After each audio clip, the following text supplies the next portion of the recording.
அனைவருக்கும் வணக்கம். இன்றைக்கி என்ன பார்க்க போகிறோம்னு பார்த்தீங்கன்னா 2025 குரூப் 4 கேட்ட லாஜிக்கல் ரீசனிங் தான் பார்க்க போகிறோம். 187வது question. A = 26, sun SUN sun வந்து 27 எனில் CAT என்ன அப்படின்றத பார்க்க போகிறோம்.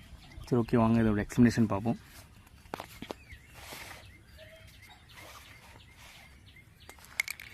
ஆக்சுவலி எப்படி கேட்டிருக்காங்கன்னா இந்த இன்வெர்ஸ் ஆப்போசிட்டில் கேட்டிருக்காங்க. A பார்த்தீங்கன்னா 26, A 26 வருதுங்களா, ஓகேங்களா. ஸோ அடுத்து SUN, S பார்த்தீங்கன்னா எஸ் எங்கே இருக்குது, H 8, அடுத்து யூக்கு ஆப்போசிட்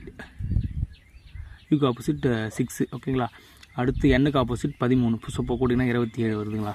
ஸோ அதுமாதிரி Cக்கு ஆப்போசிட் என்ன பார்த்தீங்கன்னா 24, Aக்கு ஆப்போசிட் 26, Tக்கு ஆப்போசிட் பாருங்கள், Tக்கு ஆப்போசிட் 7. ஸோ ஆப்ஷன் பார்த்தீங்கன்னா 57, ஆன்சர் பார்த்தீங்கன்னா 57. ஸோ இந்த மாதிரி வீடியோ நம்ம 2024 கொஷின்லையும் ஸோ ப்ரீவியஸ் கொஷின்லையும் கேட்டிருக்காங்க இந்த மாதிரி. ஸோ ஓகேங்களா, அதுதான் கேட்டிருக்காங்க. ஆன்சர் பார்த்தீங்கன்னா C 57, 2025 குரூப் 4 கேட்ட கொஷின். இந்த வீடியோ பிடிச்சிருந்தா லைக் பண்ணுங்கள், ஷேர் பண்ணுங்கள், கமெண்ட் பண்ணுங்கள். தமிழ் TNPSC சப்ஸ்கிரைப் பண்ணுங்கள். நன்றி, வணக்கம், மீண்டும் சந்திப்போம்.